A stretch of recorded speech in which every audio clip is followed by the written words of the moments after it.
तिब्बत में यह प्राचीन कहावत है कि सैकड़ों चलते हैं लेकिन मुश्किल से एक पहुंचता है, और वह भी दुर्लभ है। 2 आश्रम थे। एक आश्रम तिब्बत की राजधानी ल्हासा में था और इसकी एक शाखा दूर कहीं पहाड़ों के भीतर थी। वह लामा जो इस आश्रम का प्रधान था बूढ़ा हो रहा था और वह चाहता था कि प्रमुख आश्रम से उसका उत्तराधिकारी बनने के लिए किसी को वहाँ भेजा जाए। उसने एक संदेश भेजा। एक लामा वहाँ गया। यह कुछ सप्ताह का पैदल मार्ग था। उसने प्रधान से कहा, हमारे गुरु बहुत बीमार हैं, वृद्ध हैं और इस बात की पूरी संभावना है कि वह अब बहुत दिनों तक नहीं जिएंगे, और अपनी मृत्यु से पूर्व वह चाहते हैं कि आप किसी सन्यासी को जो भली भांति प्रशिक्षित हो उसको वहाँ भेज दें ताकि वह आश्रम का उत्तरदायित्व संभाल सके। तो प्रधान ने कहा कि कल सुबह तुम उन सबको ले जाओ। तो उस नौजवान ने कहा, उन सबको ले जाओ?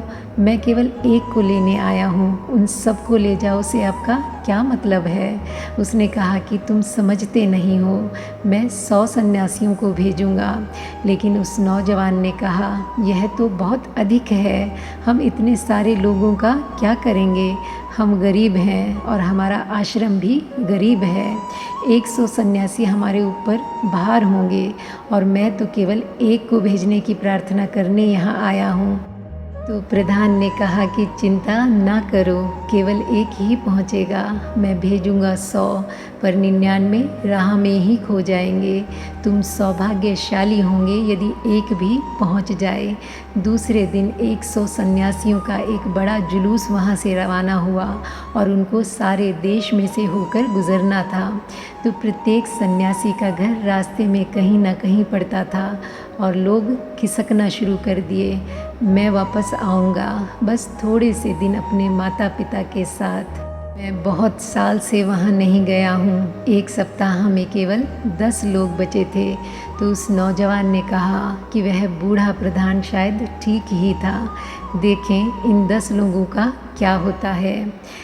जैसे ही उन्होंने एक नगर में प्रवेश किया, कुछ सन्यासी आए और बोले कि उनके प्रधान की मृत्यु हो गई है, इसलिए आपकी बड़ी कृपा होगी। आप 10 हैं, अगर एक लामा आप हमें दे सकें जो प्रधान बन सके, और जो भी आप चाहें हम सब कुछ करने को तैयार हैं। अब हर कोई प्रधान बनने का इच्छुक था। अंततः उन्होंने एक व्यक्ति को तय किया और उसे वहीं छोड़ दिया। एक दूसरे नगर में राजा के कुछ आदमी आए और बोले, रुको, हमें 3 सन्यासी चाहिए क्योंकि राजा की बेटी की शादी है और हमें 3 पुरोहितों की आवश्यकता है। यह हमारी परंपरा है, इसलिए या तो आप अपनी इच्छा से आ जाएं, वरना हमें आपको ज़बरदस्ती ले जाना पड़ेगा।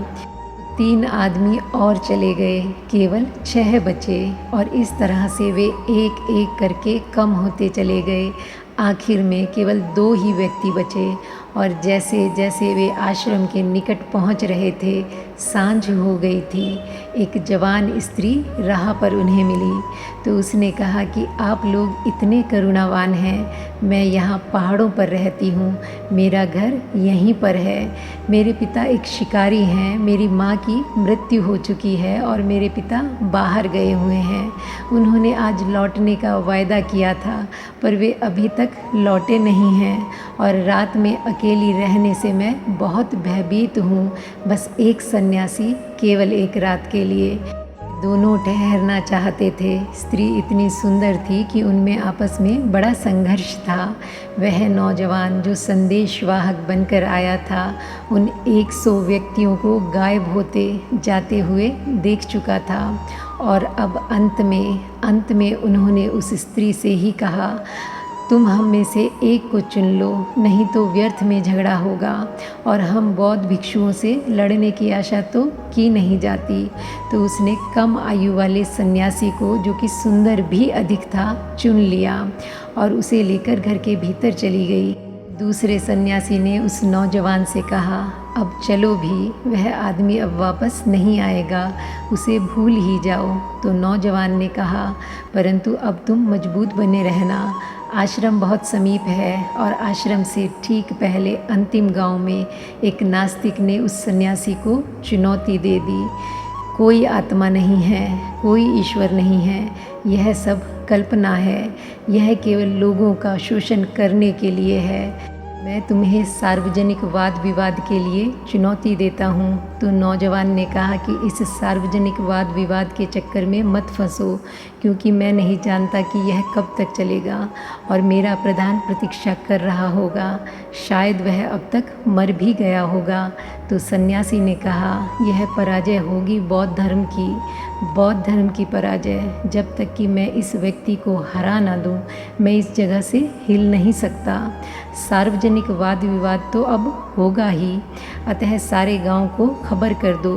तो नौजवान ने कहा, अब बहुत हो गया, क्योंकि तुम्हारे गुरु ने कहा था कि कम से कम एक तो पहुंचेगा ही, पर ऐसा लगता है कि मैं अकेले ही वापस पहुंचूंगा। तो उसने कहा कि तुम यहाँ से भाग जाओ, मैं एक तार्किक हूँ और मैं इस तरह की चुनौती बर्दाश्त नहीं कर सकता। इसमें चाहे महीनों लग जाएं, हम हर बात की विस्तार से चर्चा करने जा रहे हैं, क्योंकि मैं जानता हूँ, मैंने इस आदमी के बारे में सुना है, वह भी बड़ा बौद्धिक, बड़ा दार्शनिक व्यक्ति है। तुम जाओ, और यदि वाद विवाद में मैं जीत गया तो मैं आऊँगा, यदि मैं हार गया तब मुझे उसका शिष्य हो जाना पड़ेगा, फिर मेरी प्रतीक्षा ना करना। तो उसने कहा, यह तो बहुत हो गया। वह आश्रम पहुंचा, बूढ़ा प्रधान प्रतीक्षा कर रहा था। उसने कहा कि तुम आ गए, तुम ही मेरे उत्तराधिकारी होगे। उन 100 में से तो यहाँ कोई आने से रहा, और गुरु जानता था कि केवल एक ही वहाँ पहुँचेगा। और आज के लिए बस इतना ही। मिलते हैं फिर एक नई कहानी के साथ। तब तक के लिए thank you God and thank you universe.